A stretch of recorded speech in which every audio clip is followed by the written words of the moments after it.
ونستغفره ونؤمن به ونتوكل عليه ونعوذ بالله من شرور أنفسنا ومن سيئات أعمالنا من يهده الله فلا مضل له ومن يضلله فلا هادي له ونشهد أن لا إله إلا الله وحده لا شريك له ونشهد أن محمدا عبده ورسوله أرسله بالحق بشيرا ونذيرا وداعيا إلى الله بإذنه سراجا منيرا صلى الله تعالى على خير خلقه محمد وعلى آله وأصحابه وبارك وسلموا تسليما كثيرا وبارك وسلموا تكليما كثيرا أما بعد فأعوذ بالله من الشيطان الرجيم بسم الله الرحمن الرحيم يا أيها الذين آمنوا اتقوا الله حق تقاته ولا تموتن إلا وأنتم مسلمون يا أيها الناس اتقوا ربكم الذي خلقكم من نفس واحدة وخلق منها زوجها وبث منهما رجالا كثيرا ونساء واتقوا الله الذي تساءلون به والأرحام إن الله كان عليكم رقيبا يا أيها الذين آمنوا وقولوا قولا سديدا يصلح لكم أعمالكم ويغفر لكم ذنوبكم ومن يطع الله ورسوله فقد فاز فوزا عظيما بارك الله. الحمد لله رب العالمين والعاقبة للمتقين وعلى آله وأصحابه أجمعين أما بعد فأعوذ بالله من الشيطان الرجيم بسم الله الرحمن الرحيم ويل لكل همزة لمزة إلى آخر الآية. وقال النبي صلى الله عليه وسلم طلب العلم فريضة على كل مسلم. وقال النبي صلى الله عليه وسلم الغيبة أشد من الزنا. وقال النبي صلى الله عليه وسلم اقرأوا القرآن فإنه يأتي يوم القيامة شفيعا لأصحابه. وقال النبي صلى الله عليه وسلم إذا مات الإنسان انقطع عنه عمله إلا من ثلاثة إلا من صدقة جارية أو علم ينتفع به أو ولد صالح أدعو له. সম্মানিত উপস্থিতি, পর্দার আড়ালে মা ও বোনেরা, প্রশংসা মাত্র সেই মহান রব্বুল আলামিনের জন্য যে মহান রব্বুল আলামিন আমাদিগকে জুমআর সালাতের জন্য অসংখ্য কর্ম থেকে ব্যস্ত রেখে জুমআর সালাতের জন্য মসজিদে উপস্থিত করিয়েছেন। যে মহান রব্বুল আলামিন রহমান, দয়াবান, ক্ষমতাশীল, পরম করুণাময় যে সত্তা আমাদেরকে অসংখ্য রহমত, অসংখ্য মাগফিরাত নাজাত দিয়ে আমাদেরকে বেষ্টন করে রেখেছেন। সেই মহান রব্বুল আলামিনের প্রশংসা জ্ঞাপনার্থে আমরা সকলে ছোট্ট বাক্যের দ্বারা বলে আলহামদুলিল্লাহ। তারপরে পরে সাইয়েদনা মুহাম্মদুর রাসূলুল্লাহ সাল্লাল্লাহু আলাইহি ওয়াসাল্লামের উপর শত সহস্র দরুদ এবং সালাম বর্ষিত হোক। আমরা সকলে বলি আল্লাহুম্মা সাল্লি আলাইহি আল্লাহুম্মা বারিক আলাইহি আল্লাহুম্মা আমিন। সম্মানিত উপস্থিতি, আজ যে বিষয়টি উপস্থাপন করব সে বিষয়টি হলো খুব একটি সূক্ষ্ম বিষয়। হয়তো ইতিপূর্বে শুনেছি, হয়তো মনে নেই, হয়তো ভুলে গিয়েছি। পরিবেশের সাথে মিশে পরিবেশের মানুষের সাথে মিশে হয়তো আমি পরিপূর্ণরূপে ভুলে গিয়েছি। বিষয়টির নাম হলো গীবত, পরনিন্দা, পরচর্চা। আল্লাহ রাব্বুল আলামিন কোরআন মাজিদের মধ্যে বলেন, ইয়া আইয়ুহাল্লাযীনা আমানু ইজতানিবু কাসীরাম মিনায-যান্নি, যে তোমরা, আল্লাহ রাব্বুল আলামিন ঈমানদারদেরকে সম্বোধন করে বলেন কি, ইয়া আইয়ুহাল্লাযীনা আমানু, আল্লাহ ঈমানদারদের কতটা ভালোবাসে। যারা ঈমান নিয়ে এসেছে, যারা বিশ্বাস স্থাপন করেছে আল্লাহ রাব্বুল আলামিনের প্রতি, আল্লাহ রাব্বুল আলামিনের প্রতি যারা কি 5 ওয়াক্ত সালাত আদায় করেছে, মুমিন যারা ঈমানদার, তাদেরকে আল্লাহ রাব্বুল আলামিন সম্বোধন করে বলেন কি, ইয়া আইয়ুহাল্লাযীনা আমানু, হে তারা ঈমান এনেছো যারা, কাসীরাম মিনায-যান্নি ইন্না বা'দাদ-যান্নি ইসমুন, যে তোমরা বেশিরভাগ তোমরা ধারণা থেকে কি থাকো, বিরত থাকো। কেননা বেশিরভাগ ধারণাই কি হয়, মিথ্যা হয়। এটা হলো গীবত। বিস্তারিত আলোচনা শুনবো। কেননা আল্লাহ রাব্বুল আলামিন কত সূক্ষ্ম একটি উদাহরণ দিচ্ছেন। উদাহরণটা কি, ইন্না বা'দাদ-যান্নি ইসমুন ওয়ালা তাজাসসু ওয়ালা ইয়াগতাব বা'দুকুম বা'দান আইয়ুহিব্বু আহাদুকুম আইয়াকুলা লাহমা আখিহি মাইতান ফাকারিতুম ওয়াত্তাকুল্লাহ ইন্নাল্লাহা তাওয়াবুর রহিম। কত সূক্ষ্ম একটি উদাহরণ দিচ্ছে যে তুমি কি চাও তোমার মৃত ভাইয়ের মাংস খেতে পছন্দ করো? সাধারণ ভাইয়ের মাংস খেতে আমরা অপছন্দ করি, কিন্তু ভাইটা যদি মৃত হয় তাহলে এটা কত সূক্ষ্ম বিষয়, এটা কত জঘন্যতম বিষয় যে কেউ কি চায় সে কি তার ভাইয়ের মাংস খাবে, খেতে পছন্দ করে? মৃত ভাইয়ের মাংসের সাথে আল্লাহ রাব্বুল আলামিন তুলনা করছে যে গীবত কেমন, যে মৃত ভাইয়ের মাংস খাওয়ার সমতুল্য। এবার বিস্তারিত আলোচনা শুনব। সংক্ষিপ্ত একটু কোরআনের আয়াত বললাম। গীবত করার কারণ, আমরা গীবত কেন করি? শুধু তো শুনে এসেছি গীবত, গীবতের ভয়াবহতা, গীবত করলে জাহান্নাম, গীবত করলে এই শাস্তি। এবারে আসি আমরা গীবত কেন করি। প্রত্যেকটা কর্মের পিছনে একটি নিখুঁত কারণ লুকিয়ে রয়েছে। সর্বপ্রথম কারণ যেটা হলো সেটা হলো হীনমন্যতা বা ঈর্ষা। হীনমন্যতায় ভোগা, ঈর্ষা করা, হিংসা করা। অন্য কেউ উন্নতি হচ্ছে, আমার ভাই উন্নতি করছে, আমার মনে হিংসা হচ্ছে, ঈর্ষা হচ্ছে আমার মনে। কেন উন্নতি করবে আমার ভাই? আমার ভাই কেন উন্নতি করবে? অমুক গ্রামের অমুক ডাক্তার, অমুক একজন ছাত্র, একজন ছেলে, সে কোথাকার একজন কৃষক, সে কোথায় মাস্টারি চাকরি পেয়ে গেল, সে আর্মির চাকরি পেয়ে গেল, সে মাস্টারি চাকরি পেয়ে গেল, সে আনুষঙ্গিক সে ব্যবসায় একটা বিশাল একটা সাফল্য অর্জন করেছে। শুধু এই হীনমন্যতায় ঈর্ষা নিয়ে যদি বিশ্লেষণ করি তো পুরো জুম্মাই তো কেটে যাবে। আরো তো বাকি রয়েছে অনেক তথ্য। তো সর্বপ্রথম যেটা কারণ, সম্মান উপস্থিতি মা বোনেরা একটু মনোযোগ দিয়ে শ্রবণ করবে। গীবত কতটা ভয়াবহতা। গীবতটা কিন্তু চুলকানি রোগের মতো। কেমন? আমার হাতে চুলকাচ্ছে, বিশাল একটা শরীরের ভেতরে একটা অঞ্জলা সৃষ্টি হচ্ছে। সঙ্গে সঙ্গে কি করছি, যখনই আমি চুলকোই, চুলকোনার সাথে সাথে আমি একটা তৃপ্তি পাই, আমার একটা আত্মা তৃপ্তি হয়, আমার একটা অন্তরে প্রশান্তি লাভ করে।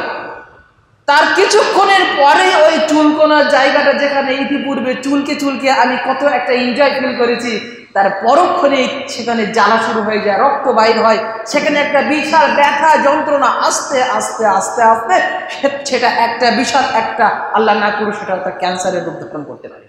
সম্ভব রয়েছে এটা, যেখানে আল্লাহ সামান্য একটি পুষ্কুড়ি থেকে, সামান্য একটি ছোট্ট একটি ঘাত থেকে কি করতে পারে, আল্লাহ সেটা ক্যান্সারে রূপান্তরিত করে তাকে মৃত্যুর শয্যায় সজ্জিত করে এমনকি কবরস্থ পর্যন্ত আল্লাহ রাব্বুল আলামিন করতে সক্ষম। সেখানে তো চুলকোনা, শব্দ উপস্থিতি, মহান রব কতই না, সবকিছুই পারে, ক্ষমতাশীল রহমান।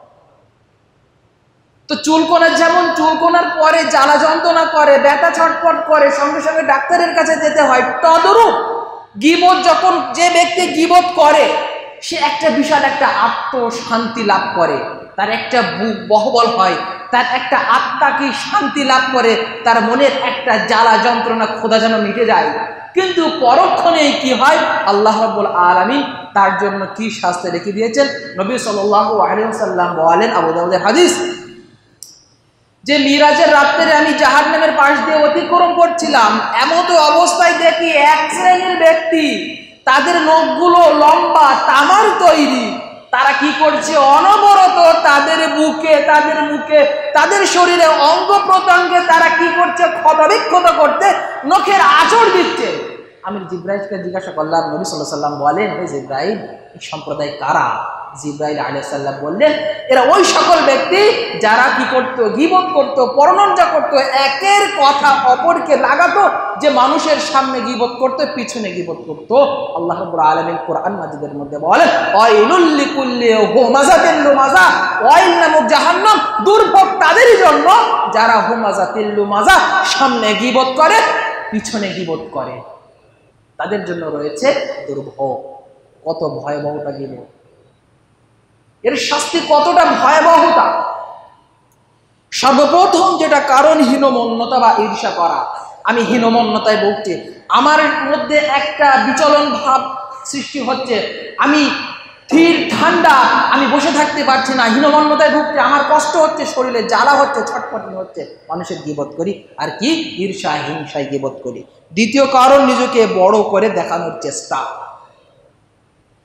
যাকে গীবত করি তাকে ছোট করি, আমি কি হই, আমি নিজেকে একটা বিশাল একটা বীর বাহাদুর ভাবি। এটা হলো দ্বিতীয় নম্বর একটা কারণ, অন্যকে ছোট করা, নিজেকে বড় করার জন্য গীবত করা। তৃতীয় কি, মজার জন্য বা বন্ধুদের মাঝে হাস্যকরের জন্য গীবত করা। গীবত করলে মজা হয়। কোন পিতা, সে রয়েছে কত জ্বালা যন্ত্রণায়, তার বাড়ি কি ঝামেলা হচ্ছে, তা নিয়ে আমি পেছনে পেছনে বন্ধুদের সাথে একটা বিশাল একটা আড্ডা দিচ্ছি, জানিস অমুকের মেয়ে এই করে, অমুকের ছেলে এই করে, জানিস এই এই এই এই ব্যাপার, কোথায় কি না করে। এটা গীবত করা। সে যদি করে, আল্লাহ রাসূল সাল্লাল্লাহু আলাইহি ওয়াসাল্লাম বলেন, যদি কোনো ব্যক্তি গীবত করে, যার গীবত করা হয়, সে যদি এমন পাপ কাজ করে, তাহলে তার সে কি করলো, গীবত করলো। আর যদি এমন কাজ সে না করে, তাহলে তাকে অপবাদ দেওয়া হলো। বিষয়টা বুঝতে পারেন? মুখ খুললেই জ্বালা, মুখ খুললেই জাহান্নাম, মুখটাকে বন্ধ রাখতে হবে। ধরেন কোনো একটা ব্যক্তি সে খারাপ কাজ করেছে, যদি আমি পিছনে বলি কোনো একজনের সাথে যে অমুক ব্যক্তি এই এই করেছে, যদি সে করে তাহলে গীবত, যদি সে না করে তাহলে সে তাকে কি করা হলো, অপবাদ দেওয়া হলো। তাহলে কথা বললেই জাহান্নাম, কথা বললেই জ্বালা যন্ত্রণার শাস্তি রয়েছে। সম্পূর্ণ উপস্থিতি, কে কি করলো না করলো, সে যদি এমনটা করে তাহলে তাকে ইসলামের দাওয়াত দেওয়া, তাকে দাওয়াত দিতে হবে, তাকে বলতে হবে যে এমন কাজটা ইসলামে হারাম, এটাই, তার বিকল্প তার বেশি কিছুই করলে হবে না। তারপরে চতুর্থ নম্বর কারণ, ক্রোধ বা প্রতিশোধের মনোভাব। দুজনের একটা বিশাল দ্বন্দ্ব হয়েছে, দুই ভাইয়ের দ্বন্দ্ব, দুই বন্ধুর একটা দ্বন্দ্ব হয়েছে। খারাপ করতে হবে, ছোট করতে হবে, যেন অন্যর কাছে মুখ না দেখাতে পারে। তো এক্ষেত্রেও কি হয়, আমরা গীবত করে থাকি। যেখানে আল্লাহ রাব্বুল আলামিন বলেন, যদি কোনো বান্দা তার জিহবা এবং তার লজ্জাস্থানকে সে যদি নিজের সংরক্ষণে হেফাজত রাখতে পারে, আল্লাহ রাব্বুল আলামিন বলেন, আমি ওই ব্যক্তির জন্য জান্নাতে যাওয়াই যথেষ্ট। সম্মান উপস্থিত, তাহলে গীবত কতটা ভয়াবহতা, মুখ খোলা যাবে না, মুখটা খুব সাবধানে রাখতে হবে। 6 নম্বর কি, ধর্মীয় জ্ঞানের অভাব। যাদের ধর্মীয় জ্ঞান নেই, জ্ঞান না থাকার কারণে গীবত করে থাকি। দলীয়তা বা শত্রুতাপূর্ণ মনোভাব, আমরা দলাদলি করার ক্ষেত্রে, পার্টিবাজি করার ক্ষেত্রে আমাদের দুজনের খুব সম্পর্ক, অন্যজনের নিয়ে গীবত করছে, ওর সাথে আমার ইসলামিলা গীবত করছি, সব গীবত, পরনিন্দা, পরচর্চা, এর জন্য জাহান্নামের অনেক শাস্তি রয়েছে, সেগুলো আস্তে আস্তে আলোচনা করব। তারপরে কি পরিবার বা বন্ধু বান্ধবের সান্নিধ্য লাভ করা, সান্নিধ্য লাভ করা। ধরেন আমি গীবত করছি অমুকের নামে, আমার কোনো ভাইয়ের কাছে বা চাচার কাছে, বন্ধুর কাছে গীবত করছে। আমি যখন তাকে এই খবরটা দেব, সে তখন আমাকে কি বলবে জানেন? কিন্তু খুব ভালো কাজ করেছো, তুমি এই তথ্যটা দিয়ে খুব ভালো করেছো, তুমি এই তথ্যটা দিয়ে আমাকে খুব উপকৃত করেছো। এটাই হলো গীবত, যে আমি তার কাছে একটা সান্নিধ্য, তার কাছে একটা ভালো পাত্র হয়ে দাঁড়াই। আমি কি করি? তার কাছে একটা ভালো পাত্র হয়ে দেয় অন্যকে গীবত করার জন্য। এখানে কতটা গীবত করলে নিজের কতটা লস হয় জানেন? জাহান্নামের শাস্তি তো রয়েছে, আর কতটা নিজের লস হয় জানেন? আমি যে গীবত করি অন্য ভাইয়ের নামে, তার যে গোনাটা রয়েছে সেই গোনাটা আমার খাতায় লিপিবদ্ধ করা হয় জানেন, হাদিসের ভাষায়। এবং আমার যে নেকিটা, আমার যে খাতায় যে নেকিটা লেখা আছে, সেই নেকিটা ওই ভাইয়ের চলে যায় যাকে আমি গীবত করেছি। কতটা লস, ইহকালেও লস, সব নেকি হারালাম, পরকালেও লস। তারপরে কি? রাগ ও প্রতিশোধের মনোভাব, যে রাগের কারণে গীবত করে থাকি আমরা, এটা একটা পয়েন্ট, যে রাগের কারণে আমরা গীবত করে থাকি। গীবত কারা বেশি করে জানেন? পুরুষরা তো গীবত করে, সম্পূর্ণ উপস্থিতি। বেশিরভাগ গীবত করে কারা? মহিলারা, মা ও বোনেরা। পুরুষরা তো করে, কিন্তু তার থেকে বেশি গীবত করে কারা? মা ও বোনেরা, মহিলারা। কেন করে? তার সব থেকে বড় অন্যতম কারণ হলো, পুরুষরা তাদের কর্মজীবনে সবসময় কি করে? ব্যস্ত থাকে। কিন্তু মেয়েরা যখন একত্রিত হয়, একত্রিত হওয়ার পরে তাদের যে একটা ঠাট্টা বিদ্রোহ ভাব তাদের ভেতরে সব থেকে বেশি প্রকাশ পায়। মেয়েদের ভেতরে ঠাট্টা বিদ্রোহ সব থেকে বেশি প্রকাশ পায়। সেই জন্য অধিকাংশ মেয়েরাই কোথায় যাবে? জাহান্নামে যাবে। সম্পূর্ণ উপস্থিতি, জাহান্নাম থেকে আমাদেরকে আশ্রয় চাইতে হবে। সম্পূর্ণ উপস্থিতি মা বোনেরা, আমাদেরকে আমাদের মুখমণ্ডল এবং আমাদের জিহ্বাকে সংযত রাখতে হবে, হেফাজত করতে হবে। কোনো ভাইকে কি করলো না করলো দেখা যাবে না, নিজেকে, নিজের জিহ্বাকে সংযত রাখতে হবে। গীবত, পরনিন্দা, পরচর্চা করা যাবে না। তারপরে আল্লাহ রাসূল সাল্লাল্লাহু আলাইহি ওয়াসাল্লাম বলেন, আন জাবির বিন আনাস قال নবী সাল্লাল্লাহু আলাইহি ওয়াসাল্লাম, আল গীবাতু আশাদ্দু মিনাজ জিনা। সম্মানিত উপস্থিতি, আল গীবাতু আশাদ্দু মিনাজ জিনা। আমরা জানি জিনা কতটা পাপ, জিনা করা কতটা ভয়াবহতা, একজন জিনাকারী সে কতটা পাপ করে আমরা জানি। কিন্তু আল্লাহ রাসূল সাল্লাল্লাহু আলাইহি ওয়াসাল্লাম কি বলেন? আল গীবাতু আশাদ্দু মিনাজ জিনা, যে জিনা করার থেকে বেশি কঠিন, বেশি শাস্তি, সব থেকে বেশি কঠোর, সব থেকে বেশি কঠিন, সব থেকে বেশি কষ্ট আযাব হলো কি? আল গীবাতু আশাদ্দু মিনাজ জিনা, গীবত করা। জিনার থেকেও বেশি কঠিনতর কঠিন শাস্তি, কঠিনতর কঠিন খারাপ কাজ কর্ম হলো কি? গীবত করা। কেন? এর ব্যাখ্যা আল্লাহ রাসূল সাল্লাল্লাহু আলাইহি ওয়াসাল্লাম সাহাবায়ে কেরাম আল্লাহ সাল্লাল্লাহু আলাইহি ওয়াসাল্লামকে জিজ্ঞাসা করলেন, কাইফাল গীবাতু আশাদ্দু মিনাজ জিনা ইয়া রাসূলুল্লাহ, কাইফাল গীবাতু আশাদ্দু মিনাজ জিনা? কিভাবে হতে পারে যে একজন জিনার থেকে গীবত করা সব থেকে বেশি, কেন আশাদ্দু শাক্ত হতে পারে, বেশি কেন কষ্টদায়ক হতে পারে, কেন কঠিনতর কঠিন হতে পারে? তখন আল্লাহ রাসূল সাল্লাল্লাহু আলাইহি ওয়াসাল্লাম বললেন, ইন্না রাজুলা ক্বাদ ইয়াযানি সুম্মা ইয়াতুব। নিশ্চয়ই একজন জিনাকারী সে কি করতে পারে? তওবা করতে পারে। ধরেন আজ আমি কি করলাম? জিনা করলাম। কাল আমি কি করব? তওবা করব। সঙ্গে সঙ্গে কিন্তু এই জিনা করার যে খাতা, যে গুনাহ আমার খাতায় লেখা হয়েছিল, সেই গুনাহটা তওবা করার কারণে কি করে দেবে? আল্লাহ রাব্বুল আলামিন আমাকে ক্ষমা করে দেবে, মাফ করে দেবে। কিন্তু ফায়াতুবুল্লাহু আলাইহি ওয়া ইন্না সাহিবুল গীবাতি লা ইয়াগফিরু লাহু হাত্তা ইয়াগফিরা লাহু সাহিবু। কিন্তু একজন গীবতকারী সে যখন অন্য ভাইয়ের গীবত করবে, পরনিন্দা, পরচর্চা করবে, তার ভাই সে যতক্ষণ পর্যন্ত না ক্ষমা করে দেবে, ততক্ষণ পর্যন্ত কিয়ামত পর্যন্ত তার ক্ষমা হবে না। বুঝতে পারিনি বিষয়টা? কিভাবে জিনার থেকে গীবতটা বেশি কঠিন। যে একজন ব্যক্তি সে যখন জিনা করবে, জিনা করার পরক্ষণেই সে কি করতে পারে? তওবা করতে পারবে, তার ক্ষমা হয়ে যাবে।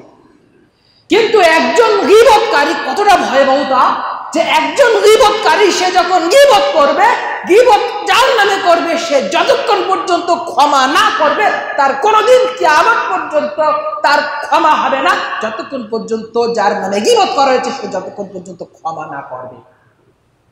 কতটা কঠিন, কতটা ভয়াবহতা, কতটা জঘন্যতা, কতটা নৃশংসতা না হলেও জিনার থেকে গীবত বেশি কঠোর।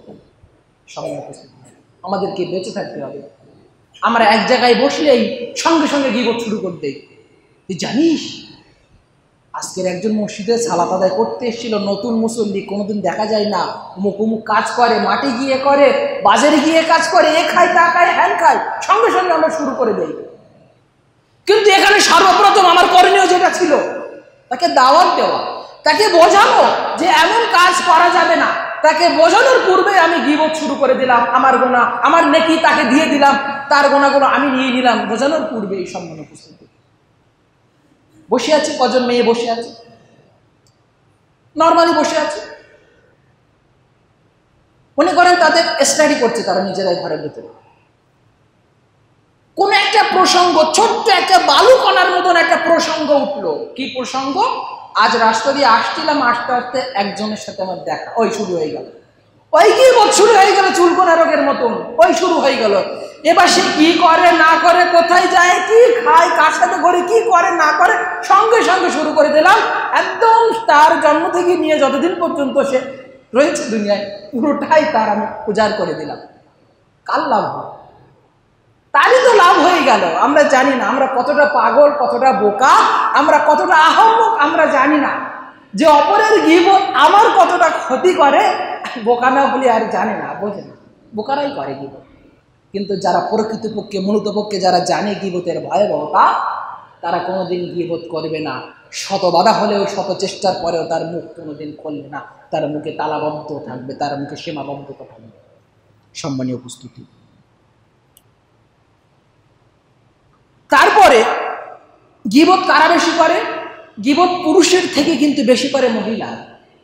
কেন? মহিলারা অসার সময় পায়, তারা অবসর সময় পায়, অবসর সময়ে তারা একাকী থাকতে পছন্দ করে না, তার একটা সঙ্গী হলে ভালো হয়। হয়তো কোনো একটা বান্ধবীর সাথে বসে আছে, সঙ্গে সঙ্গে শুরু হয়ে যায় গীবত। কিন্তু পুরুষের ক্ষেত্রে এটা হয় না, কারণ পুরুষ থাকে সারাদিন কর্মে ব্যস্ত, তার গীবত করা অনেকটাই কম। কিন্তু তার থেকে বেশি মহিলারা গীবত করে। সম্মানিত উপস্থিত মা ও বোনেরা, আমাদের গীবত থেকে আমাদেরকে কি করতে হবে? বেঁচে থাকতে হবে। তারপর একটা হাদিস, বিস্তারিত একটু লম্বা হাদিস, আমি ছোট অল্প আলোচনা করব। আল্লাহ রাসূল সাল্লাল্লাহু আলাইহি ওয়াসাল্লাম সাহাবা একরামদেরকে সাথে নিয়ে দুটি কবরের পাশ দিয়ে অতিক্রম করছিলেন। এমত অবস্থায় আল্লাহ রাসূল সাল্লাল্লাহু আলাইহি ওয়াসাল্লাম দাঁড়িয়ে গেলেন এবং সাহাবাদেরকে দাঁড় করিয়ে বললেন, হে আমার সাহাবারা, আমি যা দেখতে পাচ্ছি তোমরা কি তা দেখতে পাচ্ছ না? সাহাবা একরামরা বললেন, না ইয়া রাসূলুল্লাহ, আমরা দেখতে পাচ্ছি না। আল্লাহ রাসূল কি বললেন? আমি দেখতে পাচ্ছি এই দুই কবরবাসীর উপরে আযাব হচ্ছে। আল্লাহ রাব্বুল আলামিন মুহাম্মদ সাল্লাল্লাহু আলাইহি সাল্লামকে জানিয়ে দিলেন জিবরাইল মারফতে, কি এই দুই কবরবাসীর উপরে আযাব হচ্ছে। তারা বেশি কিছু করেনি, তাদের পাপটা বিশাল বড় পাপ নাই, তাদের পাপটা খুব ছোট পাপ। কি পাপ? এক নম্বর পাপ হলো, এক শ্রেণীর যে কবরে আছে কি করত, সে যখন প্রস্রাব করত, তার প্রস্রাবের যে দু একটি ছোট্ট বালুকণার মতন ছিটা তার এই লুঙ্গিতে বা তার জামায় লাগতো, সে ভ্রুক্ষেপ করত। সে কি করত? সে তাচ্ছিল্য করতো, সে এ নিয়ে ভাবনা চিন্তা করতো না যে একটুখানি তো লেগেছে, কিছুই হবে না, সালাত আদায় হয়ে যাবে, একটুখানি লেগেছে, আমি পবিত্র সালাত আদায় করলাম উজু করে। সে এই পাপটা কি করে হালকা ভাবে। আর দু নম্বর কি? দু নম্বর সে কি করত? সে দুনিয়ায় থাকাকালীন গীবত করত। তাদের ভয়ঙ্কর কোনো পাপের জন্য শাস্তি দেওয়া হচ্ছে না। এক নম্বর কি?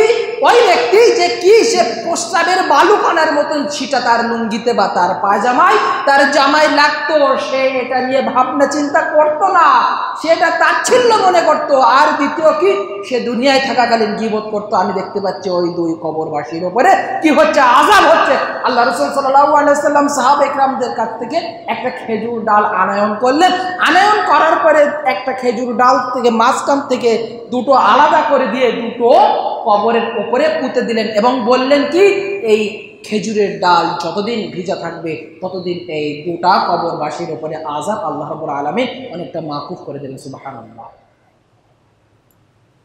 কোনো বড় শাস্তির জন্য আযাব হচ্ছে না জাহান্নামে। আমরা তো বলি জাহান্নামের আগুন, গত জুম্মায় তো ভয়াবহতা নিয়ে বক্তব্য শুনলাম। মরণের পরে কি হবে, মরণের পরে কত ভয়াবহতা, দুনিয়ায় থাকাকালীন কত আযাব আমরা তো দেখতে পাচ্ছি, আমাদের পরিবারে কত অশান্তি।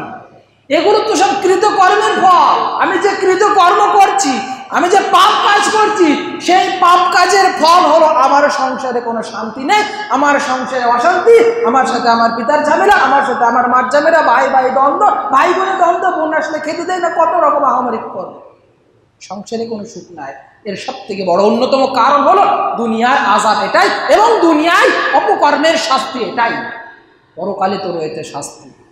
সম্মানিত উপস্থিতি, আর একটি বিখ্যাত একটি হাদিস বলবো, কত সূক্ষ্ম এবং কত ভয়ঙ্কর একটা রূপ রেখা। যে আল্লাহ রাসূল সাল্লাল্লাহু আলাইহি ওয়াসাল্লাম বলেন, উসমান রাদিয়াল্লাহু তাআলা আনহু হাদিস বর্ণনা করছেন যে যারা দুনিয়ায় ঈমান এনেছে, ঈমান আনয়ন করার পরে সৎকর্মশীলদের অন্তর্ভুক্ত হয়েছে এক শ্রেণী, তারপরে তারা যদি গীবত করে, মানুষের পরনিন্দা পরচর্চা, একের কথা অপরের 1 থেকে 2, 2 থেকে 3 করতে করতে মানুষের গীবত করে, এবং কি করে, সব থেকে বড় অন্যতম ভাইটাল কাজ কি করে, যে একে অন্যের দোষ খুঁজে খুঁজে বেড়ায়। কাজ কি, সারাদিন তো কোনো কর্ম নেই, কি করবো বসে বসে, শুধু তো 5 ওয়াক্ত সালাত আদায় করি, বাড়ি যাই, গিয়ে একটু খাওয়া দাওয়া করে সোজা চলে যায় চায়ের দোকানে। গীবতের সব থেকে বড় আস্তানা হলো এই চায়ের দোকান। গীবতের সব থেকে বড় আস্তানা হলো ওই চায়ের দোকান, যেখানে আল্লাহ রাব্বুল আলামিন বলেন, রাসূল সাল্লাল্লাহু আলাইহি ওয়াসাল্লাম কি বলেছেন, যে সব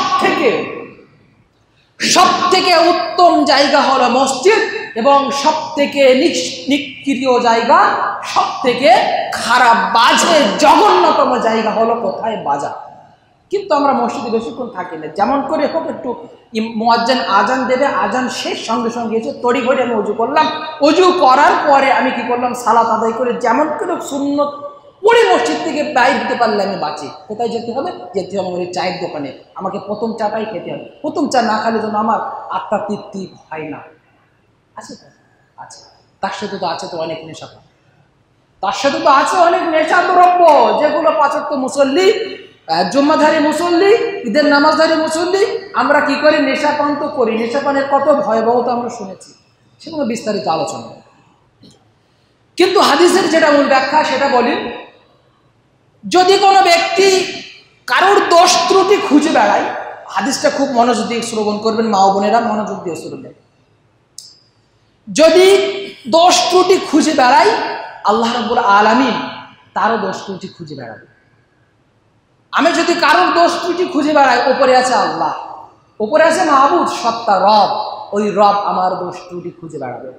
আর রব যখন দোষ ত্রুটি খুঁজে বেড়াবে কোনো মানুষের, আল্লাহ যখন কোনো মানুষের দোষ ত্রুটি একবার খুঁজে বেড়ায়, সে যদি তার ঘরের মধ্যেও সীমাবদ্ধ থাকে, সে যদি 7 তাবুক, সে যদি 7 পর্দাবিহীন, সে যদি লোহার সিন্ধুকের মধ্যেও বন্দী থাকে, 7 পর্দা স্বর্ণ সিন্ধুকের মধ্যেও যদি সে বন্দী থাকে, 7টা তালা লাগানো থাকে, এবং চারিধার দিয়ে যদি সে পুরো বেষ্টন করে যদি ঝালাই করে দেওয়া হয় না কেন, আল্লাহ রাব্বুল আলামিন ওই ব্যক্তিকে ওর ঘরের ভেতরে অপদস্থ করবেন। বুঝতে পারি যে আল্লাহ যদি একবার দোষ ত্রুটি খোঁজা শুরু করে, যদি একবার দোষ ত্রুটি যদি খোঁজে কোনো বান্দার, তাহলে সে যতই বড় সে সম্ভ্রান্ত হোক না কেন, সে যতই ধনী হোক না কেন, তার যতই টাকা পয়সা থাকুক না কেন, সে যত কিছুর মালিক হোক না কেন, তার সমাজে যত সম্মান ন্যায় পরায়ণতা থাক না কেন, যদি আল্লাহ একবার দোষ ত্রুটি খোঁজে তাহলে ওকে ওর ঘরের ভেতরেই অপদস্থ করবে। খুন করে ঘরে পালাবো, ঘরেই হইল অপদস্থ। কোথায় পালাবো? লোহার সঙ্গে কি ওখান থেকে খুঁজে বাই করে আল্লাহ অপদস্থ করবে, অপদস্থ শেষ থাকবে। কতটা ভয়াবহতা গিবত, অন্যের দোষ খোঁজা কতটা ভয়াবহতা, পরনিন্দা পরচর্চা কতটা ভয়াবহতা। সামনে উপস্থিতি একটু বিবেক দিয়ে ভাবনা চিন্তা করা। আবু দাউদের সহিহ বুখারীর একটি বর্ণনা, যে ব্যক্তি কোনো সম্প্রদায়ের কথা শোনার জন্য কান খাড়া করে অথচ তারা তা অপছন্দ করে, কিয়ামতের দিন তার দুই কানে গলিত সীসা ঢালা হবে। বুঝতে পারি? ধরেন ঘরের মধ্যে স্বামী স্ত্রী আছে, ঘরের মধ্যে অন্য কেউ আছে। এক শ্রেণীর মানুষ কি করে? এক শ্রেণীর মানুষ করে, কিন্তু সব থেকে বেশি করে মা ও বোনেরা। কোনো একটা খবর সারা গ্রামে পৌঁছানোর জন্য একটা মহিলা বা মা ও বোন একটাই যথেষ্ট। তো কি করে? এটা বেশিরভাগ করে থাকে পুরুষের থেকে, বেশিরভাগ করে থাকে পুরুষরাও করে। তো যদি কোনো ব্যক্তি ঘরের মধ্যে রয়েছে, তার ঘরের বাইরে দেয়ালে কান লাগিয়ে শুনছে, আমি দরজাটা একটু কান আমি হালকা করে দিয়ে জানালাটা হালকা পর্দা সরিয়ে আমি শুনছি যে তারা কি কথা বলছে, তাদের ভিতরে কি কথা চলছে আমি শুনছি। আল্লাহ রাসূল সাল্লাল্লাহু আলাইহি ওয়াসাল্লাম কি বলেন? কিয়ামতের দিন ওই সকল ব্যক্তির কানের ভেতরে কি ঢালা হবে? গলিত সীসা ঢালা হবে। সীসা, তামা, শুনেছি তো সীসা। যদি একটা সীসা একটা পাত্রে, লোহার পাত্রে বা তামার পাত্রে যদি গরম করা হয়, টকবক টকবক করে ফুটবে। সে টকবক টকবক ফুটন্ত যদি গলিত সীসা যদি কানের মধ্যে ঠেলে দেওয়া হয়, তাহলে কত মজা লাগবে, কত শান্তি লাগবে। ছটপট করতে করতে, ছটপট করতে করতে মারা যাবে, কিন্তু মৃত্যুর পূর্বে যে ছটপট, মৃত্যুর পূর্বে যে এই খাল ছাড়ানো, চামড়া ছাড়ানো যে যন্ত্রণা, চামড়া ছাড়ানো যে কষ্ট, সেই কষ্ট অনুভব করার ক্ষমতা কি মানুষের রয়েছে? সালাত আদায় করলাম না, গীবত করি, পরনিন্দা পরচর্চা করি, কি হবে? একটু সময়ের জন্য তো জাহান্নামে থাকবে। সম্পূর্ণ উপস্থিতি অনেক উদাহরণ শুনে এসেছি, অনেক মানুষের কাছ থেকে অনেক উদাহরণ শুনে এসেছি, কিন্তু কোনো উদাহরণই কাজে দেবে না। কেন? হৃদয় তো পাথরে, হৃদয় তো কিছুই যাবে না। তুমি যত ভার দিয়াছ, করিয়া দিয়াছ সোজা, তুমি যত ভার দিয়াছ, করিয়া দিয়াছ সোজা, আমি যত ভার জমিয়ে তুলেছি সে ভার হয়েছে বোঝা। আল্লাহ যেটা দিয়েছে সেটা সোজা করে দিয়েছে, মানলেই জান্নাত সঙ্গে সঙ্গে। কিন্তু না, আমি নিজের বোঝা নিজেই ভারী করে নিয়েছি। যেখানে আমার বোঝা পিঠের বাহন ক্ষমতা 40 কেজি, সেখানে আমি 60 কেজি 70 কেজি বোঝা নিয়ে আস্তে আস্তে আস্তে আস্তে করে হাঁটছি। হাঁটাটা কি আমার জন্য কঠিন নয়, কষ্টকর নয়? সম্পূর্ণ উপস্থিতি। এই বোঝা আমাদেরকে বয়ে বেড়ালে হবে না। বোঝা থেকে আমাদেরকে কি করতে হবে? বোঝাটা আমাদের থেকে বিচ্ছিন্ন করে দিতে হবে। আল্লাহ রাব্বুল আলামিন যে সৎ উপদেশ মানুষের জন্য, মুমিনদের জন্য, মুত্তাকিদের জন্য দিয়েছে সেটা মানতে হবে। মুহাম্মদ সাল্লাল্লাহু আলাইহি ওয়াসাল্লাম যে সৎ উপদেশ দিয়েছেন, যে বাক্য আমাদের জন্য রেখে গিয়েছেন, যে হাদিসের বাণী আমাদের জন্য ছেড়ে গিয়েছেন, সেগুলো মানতে হবে। এবং একে অপরের সঙ্গে আমরা যখনই কথা বলবো, সেই কথাটা যেন গীবতের পর্যায়ে না পৌঁছায়, সেটা একটু স্মরণে রাখতে হবে। গীবত কতটা ভয়াবহতা, গীবত কতটা কঠিন কাজ। সামনে উপস্থিতি অনেক তো উদাহরণ শুনলাম, তারপরেও যদি মনে হয় যে শুনবো না, বুঝবো না, কেন ইতিপূর্বে তো শুনেছি, আমার অন্তরে কাজ হয়নি, তাহলে আমার কর্তব্য আমি পালন করে যাচ্ছি। সমাজের কর্তব্য যারা শুনেছি, শ্রোতার কর্তব্য কি? শ্রোতার কর্তব্য সে নিজেই জানে কি করব, পালন করতে হবে, না পালন করলে পরবর্তীকালে রয়েছে। সম্মানের উপস্থিতি আরো অনেক উদাহরণ রয়েছে, দু একটি পয়েন্ট বলবো। গীবতের মূল উৎস, গীবতের উৎস কি? হিংসা। গীবত উৎস কোথা থেকে? হিংসা থেকে। হিংসা যখনই হয়ে যায়, যখন কারোর প্রতি হিংসা হয়ে যায়, তখন তার দোষ ত্রুটি খুঁজে বেড়ায় যে সে কি করেছে, সে কি করে সারাদিন। একটা নোট করে যে এগুলো বললে সমাজে ওর প্রতি মানুষের একটা ক্ষোভ হবে, ওর প্রতি মানুষের একটা হিংসা হবে। এটা একটা হিংসার মাধ্যমে হয়। দ্বিতীয় কি? ক্রোধ বা শত্রুতা। এটাও একই বিষয়, যে কারোর প্রতি যদি হিংসা থাকে তাহলে কি হয়, তাহলে অটোমেটিকলি মুখ থেকে খারাপ কথা বাইর হয়ে যায়। তৃতীয় কি, অহংকার বা আত্মপ্রকাশ, আত্মপ্রশংসা। কি হয়, অহংকার বশত গীবত করি, আত্মপ্রশংসা। অন্যের গীবত করা মানে কি, নিজের মান সম্মান মর্যাদা কি করা, সমৃদ্ধি করা, এটা একটা কারণ। আর কি, পরিবেশ ও সঙ্গদোষ। গীবত অনেক সময় হয়ে থাকে কি, পরিবেশের মাধ্যমেও হয়ে থাকে, সঙ্গদোষের মাধ্যমেও হয়ে থাকে। যদি কারোর সঙ্গদোষ ভালো থাকে তাহলে তার সঙ্গদোষের যে সাথীগুলো রয়েছে তার যদি ইসলামের ধ্যান ধারণা থাকে, তারা যদি মুত্তাকি পরেশগার হয়, তাহলে গীবত কোনোদিন সেখানে প্রবেশ করতে পারবে না।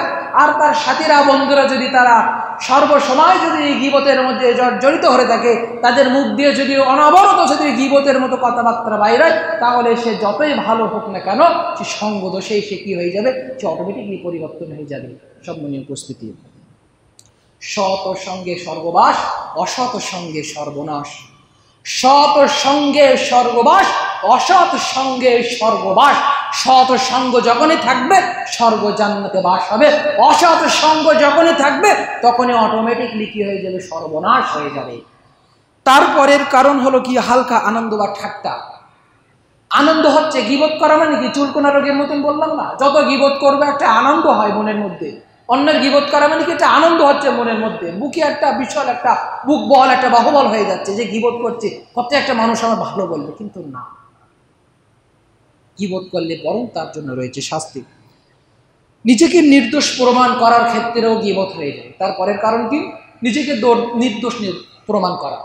আমি কোনো দোষ করলাম, করার পরে আমার ওপরে যখন দোষারোপ হবে, তখন নিজেকে নির্দোষ প্রমাণ করার জন্য কোনো একজনের ওপরে দোষ চাপিয়ে দিয়ে তার নামে গীবত শুরু করে দিলাম, যে অমুক অমুক এমন এমন কাজ করেছে, তার উপরে দোষটাই পরিপূর্ণরূপে চলে যায়। আর 7 নম্বর কারণ কি, হৃদয়ের দুর্বলতা, আল্লাহ ভীত কমে যাওয়া। হৃদয়ের যে একটা দুর্বলতা রয়েছে, এই দুর্বলতা যখনই কাজ করে তখন গীবত করি। আর কি, আল্লাহ ভীতি কমে যাওয়া, আল্লাহ রাব্বুল আলামিনের প্রতি ভয় না থাকা। আল্লাহ রাব্বুল আলামিনকে যখনই ভয় করব, আল্লাহ রাব্বুল আলামিনকে যখনই ভয় করব, তখনই অটোমেটিকলি আমার মনের মধ্যে যত খারাপ, কুৎসিত, অলঙ্কার যুক্ত ময়লা আবর্জনা জমে রয়েছে অটোমেটিকলি বাইর হয়ে যাবে। সামনে উপস্থিতি, এই গীবত আমাদের থেকে বাইর করতে হবে, আমাদের অন্তরের কলুষিত দূর করতে হবে। এবং আমরা যারা গীবত করি, পরনিন্দা পরচর্চা করি, আমরা কি করব, আমরা এই খারাপ কাজ থেকে আমরা নিজেদেরকে ফিরিয়ে নেব আল্লাহ রাব্বুল আলামিনের রাস্তায়। সম্মানিত উপস্থিতি, আমাদেরকে গীবত থেকে বাঁচতে হবে। সবই শুনলাম, হাদিসের ব্যাখ্যা, কোরআনের আয়াত এবং তার সঙ্গে আরও অনেক তথ্যবাহুল্য কথা শুনলাম, অনেক পয়েন্ট শুনলাম যে গীবত কতটা ভয়াবহতা, গীবতের শাস্তি কতটা কঠিন। গীবত করলে আমার জন্য রয়েছে জাহান্নাম, জাহান্নামে কি শাস্তি রয়েছে, ইহকালে কি শাস্তি রয়েছে, পরকালে কি শাস্তি রয়েছে, কবরে কি শাস্তি রয়েছে, কিয়ামতের ময়দানে আল্লাহ রাব্বুল আলামিনের সামনে দাঁড়াতে পারবো না, তারপরে জাহান্নাম কি শাস্তি রয়েছে, সব কিছু শুনলাম। শুধু করণীয় একটাই, এটা অন্তরে গেঁথে নেওয়া, বিবেকে পরিপূর্ণরূপে খাটিয়ে নেওয়া এবং এর প্রতি পরিপূর্ণরূপে আস্থাবান হওয়া এবং আমল করা, এবং গীবত, পরনিন্দা পরচর্চা থেকে নিজে বাঁচা, অপরকে বাঁচানো। আমার বাড়ি যদি কেউ এমন খারাপ কাজ বা গীবতের মতো কথাবার্তা যদি আমার পাশে কেউ বলে থাকে, আমার ভাই বন্ধু, আমার পিতা মাতা, ভাই বোন, আত্মীয় স্বজন, পাড়ার প্রতিবেশী, যদি কেউ এমন বলে থাকে, যদি আমি যেটা শুনে থাকি, তাহলে কি করা, তাকে এই গীবতের ভয়াবহতা বোঝানো এবং গীবত থেকে তাকে দূরে সরিয়ে নিয়ে আসা। সম্মানিত উপস্থিত আমার থেকে করতে হবে। পরিশেষে আল্লাহ রাব্বুল আলামিনের কাছে দোয়া করে, আল্লাহ, না জানে আমরা আমাদের জীবনে কত গীবত করেছি, না জানে আমরা কত খারাপের মধ্যে নিমজ্জিত রয়েছি, আমরা জেনে জানা না জানায় আমরা কত গীবত করেছি, কত ভাইকে কষ্ট দিয়েছি। আমরা আল্লাহ রাব্বুল আলামিনের কাছে দোয়া করি, ওগো আল্লাহ, তুমি আমাদেরকে আমাদের অন্তরের কলুষিতকে তুমি পরিপূর্ণরূপে তুমি বিতরিত করে দাও। আমরা সকলে বলে আল্লাহুম্মা আমিন। ওগো আল্লাহ, আমরা যারা এখনো পর্যন্ত ভুলবশত গীবত করি, এখন বুঝতে পেরেছি, ওই ভাইয়ের কাছে যেন আমরা ক্ষমা চাইতে পারি। আল্লাহ, তুমি আমাদেরকে সেই তৌফিক দান করো। আমরা সকলে বলে আল্লাহুম্মা আমিন। ওগো আল্লাহ, আমরা যারা এখনো পর্যন্ত গীবত থেকে পরিপূর্ণরূপে পরিহার করে চলতে পারছি না, আল্লাহ তুমি আমাদেরকে পরিপূর্ণরূপে গীবত থেকে পরিহার করার তৌফিক দান করো। আমরা সকলে বলে আল্লাহুম্মা আমিন। ওগো আল্লাহ, আমরা যারা এখনো পর্যন্ত 5 ওয়াক্ত মুসল্লি, এখনো পর্যন্ত যারা খারাপ নেশাপান, ধূমপান, বিড়ি, সিগারেট, খারাপ নেশাপানের সাথে আমরা যুক্ত রয়েছি, তারা পরিপূর্ণরূপে এই নেশাপান থেকে যেন আমরা মুক্ত লাভ পেতে পারি। আল্লাহ তুমি আমাদেরকে সেই তৌফিক দান করো। আমরা সকলে বলি আমিন। ওগো আল্লাহ, আমরা যারা এখনো পর্যন্ত ছাড়তে পারছি না এই নেশাপান যারা 5 ওয়াক্ত সালাত আদায় করি, অনেকেই কিন্তু নেশাপান করি। আমরা জুম্মার সালাত পড়তে এসেছি, অনেকেই আমরা কিন্তু নেশাপান করি। পরিশেষে আল্লাহর কাছে দোয়া করি, ওগো আল্লাহ তুমি আমরা যারা এখনো পর্যন্ত নেশাপান ছাড়তে পারছি না, আল্লাহ তুমি আমাদের মনের কলুষিত, আমাদের অন্তরের কলুষিতকে তুমি পরিপূর্ণরূপে বিল মাই ওয়াসসালজি ওয়াল বারাদ, আল্লাহ তুমি পানি দিয়ে, শিশির দিয়ে, বরফ দিয়ে তুমি আল্লাহ পরিপূর্ণরূপে আমাদের অন্তরের কলুষিতকে তুমি দূর করে দাও। আমরা সকলে বলি আল্লাহুম্মা আমিন। ওয়া আখিরু দাওয়ানা আনিল হামদুলিল্লাহি রাব্বিল আলামিন। اللهم صل على محمد وعلى ال محمد كما صليت على ابراهيم وعلى ال ابراهيم انك حميد مجيد. اللهم بارك على محمد وعلى ال محمد كما باركت على ابراهيم وعلى ال ابراهيم انك حميد مجيد. سبحان ربك رب العزة عما يصفون وسلام على المرسلين والحمد لله رب العالمين.